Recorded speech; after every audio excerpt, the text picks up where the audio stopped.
Dobar dan svima, dobrodošli u još jedan video. U ovom videu konačno imamo na recenziji i jedan laptop. U pitanju je gamerski laptop marke Lenovo.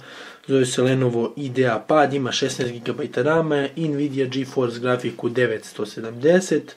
Od nekih bitnih stvari Intel Core i7 procesor, 6. generacije. I to je bilo to nešto najbitnije. Hajde sada da pogledamo i sam laptop i šta dobijamo uz njega. Samo da vidim kako se otvara. Aha, moramo da presečemo ovaj deo. Samo moment. I evo ga. Odmah na samom početku da imamo nešto zaglavljeno. A to je garantni list koji je potpisao Pin Computers, prenosni računar,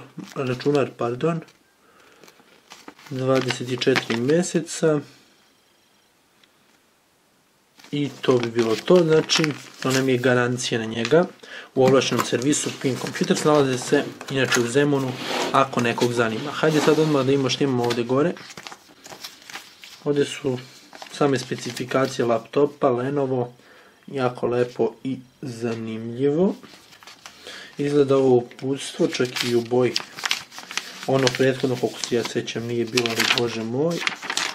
Nešto ćemo kasnije pogledati i uputstvo. I sad bi valjda trebalo da izradimo i sam laptop, u stvari ne, ima ovdje još stvari. Ima nešto i na srpskom, ne znam, računar, kabel za napajanje i publikacije, to je nebitno. I sad tek možemo izvući i sam laptop. Laptopa evo ovdje, pogledat ćemo ga za koji minut kasnije, a prije toga ćemo da se pozabavimo ovim još papirima unutra. Šta imamo ovdje?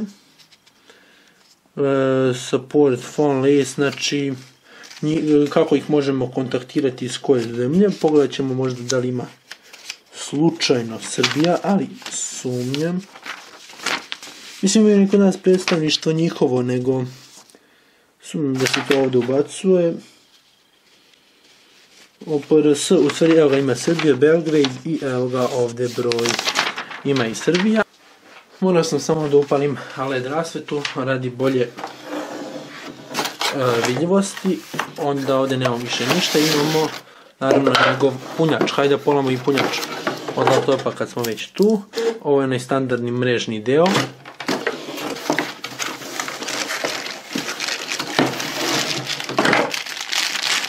I evo ga deo za punjenje koji je po mogućstvu ogroman, ali dobro. Ali se zato puni na ovaj, da kažemo, USB. Naravno nije ovo USB, ali u velikoj meri izgleda i podsjeća na USB. Ali vjerojatno, kao što rekoh, mora da ima ovoliku bateriju, odnosno, pardon, punjač.